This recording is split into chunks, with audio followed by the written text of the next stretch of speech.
Balochistan assembly में दोहरे कत्ल के खिलाफ मुश्तरका मजम्मती करारदाद मंजूर कर ली गई।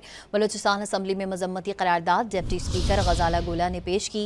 करारदाद में कहा गया है कि डिगारी में गैरत के नाम पर कत्ल काबिल मजम्मत है। वाक़े का किसी सूबाई, कौमी, समाजी और मजहबी रिवायत से ताल्लुक नहीं।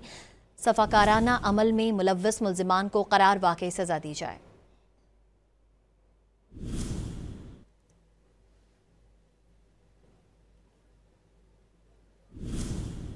बलूचिस्तान असम्बली में दोहरे कत्ल के खिलाफ मुश्तरका मजम्मती करारदाद मंजूर कर ली गई। बलूचिस्तान असम्बली में मजम्मती करारदाद डिप्टी स्पीकर गजाला गोला ने पेश की। करारदाद में कहा गया है कि डिगारी में गैरत के नाम पर कत्ल काबिल मजम्मत है। वाक़े का किसी सूबाई, कौमी, समाजी और मजहबी रिवायत से ताल्लुक नहीं।